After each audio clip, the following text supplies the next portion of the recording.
Bonjour. Aujourd'hui, j'aimerais partager avec vous cette nouvelle petite impulsion. On va continuer de parler de Moïse, comme je vous l'ai dit la semaine dernière. Et aujourd'hui, je voudrais vous inviter à faire un détour. Faire un détour dans vos habitudes, dans votre quotidien, un petit peu comme Moïse l'a fait quand il est arrivé à la montagne de l'Horeb. Faire un détour, vous allez voir que ça va nous changer des choses dans notre vie. Vous vous souvenez, Moïse avait décidé d'aller au-delà du désert jusqu'à la montagne de l'Horeb, comme je l'avais dit. Et j'espère au moins que vous avez décidé de le faire, et encore mieux que vous avez commencé à le faire. Quoi qu'il en soit, Moïse l'a fait, et il va voir quelque chose d'extraordinaire.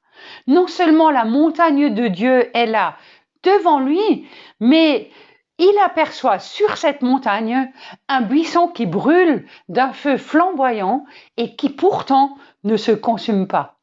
Et je me dis, ça devait être vraiment impressionnant à regarder.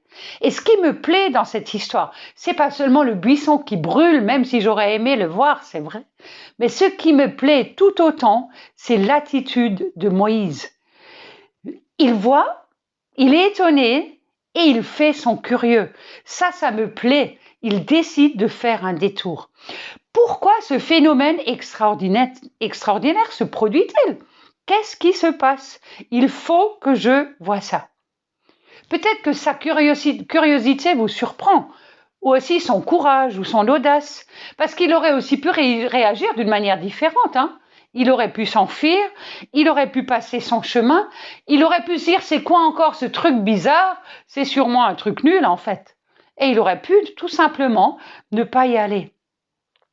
Il aurait aussi pu être extrêmement négatif et dire c'est peut-être un imbécile qui a mis le feu ici et ça met juste du temps pour brûler et je ne comprends pas pourquoi mais je veux surtout pas savoir. Moi, ce que j'aime, c'est la curiosité de Moïse et je ne suis pas la seule. Vous savez qui l'aime aussi? C'est Dieu. Dieu a vu que Moïse faisait le détour, nous dit la Bible. Et c'est pourquoi Dieu va l'appeler. Waouh, ça m'impressionne. Parce que je m'imagine très bien la joie de Dieu de voir que quelqu'un a décidé de faire le détour. Et je me pose cette question, combien de fois dans nos vies, Jésus a mis des balises sur le chemin de notre foi et on les a même pas vues? Ou on les a peut-être pas considérées parce qu'on n'avait pas l'habitude, parce qu'on connaissait pas cette façon de baliser. Peut-être qu'on voulait pas faire le détour parce qu'on pensait que ça valait pas le coup. Ou on s'est dit c'est ridicule, que c'était pas pour nous. Ou on s'est dit que sûrement on s'est trompé. Ou que sais-je encore. Et pourtant, ici dans l'histoire de Moïse, on voit que Dieu attend. Dieu attend, il attendait que quelqu'un fasse le détour. Et quand Moïse le fait, il est tout content. Et c'est pourquoi il va appeler Moïse et il le connaît directement par son nom. Mais c'est impressionnant, il l'appelle par son nom. Et quand Dieu nous appelle par notre nom, en général, comme Moïse va le faire, on va répondre « Oui, Seigneur, je suis là ». C'est ce que Moïse fait. Je ne sais pas si vous êtes curieux de nature. Moi, je le suis, en tout cas, pas dans les choses de tous les jours, mais dans la vie spirituelle, oui. Je le suis et je ne regrette pas de l'être.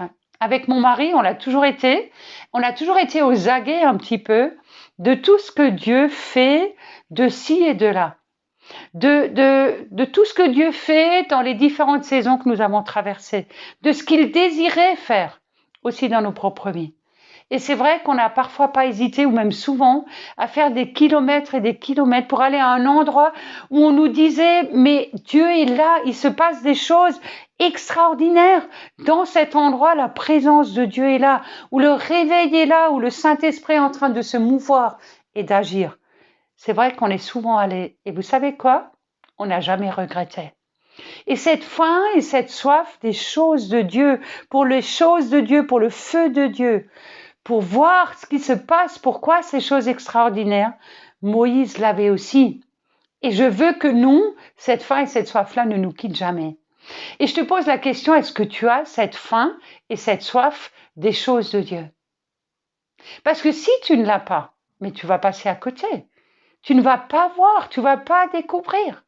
La Bible dit qu'il nous est donné à la mesure de notre faim et de notre soif, et de notre désir de Dieu. La Bible dit que si nous le cherchons vraiment de tout notre cœur, il se laissera trouver par nous. Je n'ai pas dit qu'il faut faire n'importe quoi. Je n'ai pas dit qu'il faut aller n'importe où. Et surtout pas qu'il faut tout gober. Mais pour nous, ce qui est important et ce qu'il était toujours, c'est de ne pas passer à côté de quelque chose que le Saint-Esprit est en train de dire, de faire, de déverser sur notre monde ou sur notre pays, parce qu'on voulait aussi être partie prenante dans ces choses. Et vous savez quoi? Je crois que nous vivons un temps extraordinaire. Je crois que nous sommes dans une saison favorable où Dieu cherche des femmes et des hommes qui sont prêts à faire des détours. Ça veut dire aussi à se laisser déranger dans leurs habitudes, dans ce qu'ils avaient prévu pour aujourd'hui. Prendre le temps pour faire un détour parce que ça prend du temps, ça bouleverse nos agendas. Mais prendre le temps pour voir au moyen de la foi et pour l'entendre nous appeler par notre nom et pour nous parler et peut-être aussi comme Moïse pour nous confier une mission pour ce temps présent. Vous savez, notre Dieu, c'est un Dieu extrêmement personnel. C'est extraordinaire parce qu'il est à la fois infiniment grand et pourtant il s'intéresse à la vie personnelle de chacun d'entre nous. Et non seulement il s'y intéresse, mais il aimerait se mêler de notre vie. Et il aimerait utiliser notre vie pour pouvoir manifester sa présence et sa gloire. Quand on voit la suite dans l'histoire de Moïse, je trouve que c'est quand même très impressionnant. Et je n'ai pas dit que nous sommes tous appelés à être des Moïse avec la mission qui lui est confiée, parce que c'est quand même pas rien. Mais peu importe.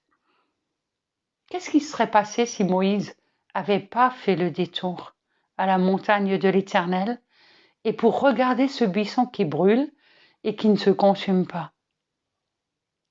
J'en sais rien, mais je sais juste que Moïse a bien fait de faire le détour. Et je sais aussi que les choix que nous faisons ont des conséquences pour nos vies et parfois pour notre génération, pour notre entourage. Ici, dans le cas de Moïse, le choix qu'il a fait a eu des conséquences pour sa propre vie et pour tout son peuple.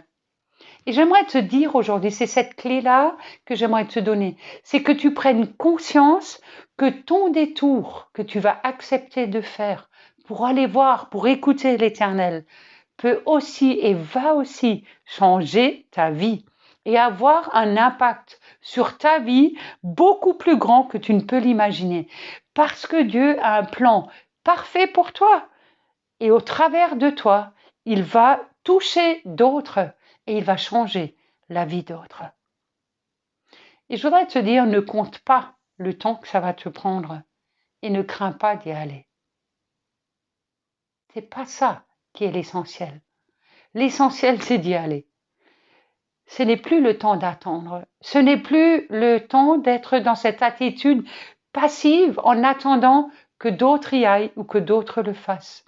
Parce que souviens-toi, toi seul peux faire le détour pour ta propre vie. Et si tu le fais, il va y avoir un avant et un après, c'est très clair. Parce qu'on ne va pas à la montagne de l'Éternel, où on ne rencontre pas Dieu, et on revient en restant le même. Chaque fois que nous rencontrons Dieu, ça doit toucher et ça doit changer nos vies. Et aujourd'hui, j'aimerais te dire, il est grand temps d'y aller. Ce n'est plus le temps d'attendre. Ce n'est plus le temps de te contenter de regarder ce qui se passe. Ce temps-là est révolu. Où tu peux vivre ta foi en te reposant sur les autres, sur ce que les autres disent, sur ce que les autres ont entendu de la part de Dieu, peut-être sur ce que les autres ont vu ou lu. Ça peut être tes amis, ça peut être tes frères et sœurs, ça peut être ton pasteur. Tu ne peux plus vivre ta foi et surtout pas ton appel au travers des autres. Aujourd'hui, j'aimerais te dire, et je vais terminer comme ça, c'est le temps pour toi. C'est le temps pour toi. Va avec la foi que tu as et prends cette clé aujourd'hui et va faire le détour pour regarder ce qui se passe. Amen. Je te souhaite une très bonne journée.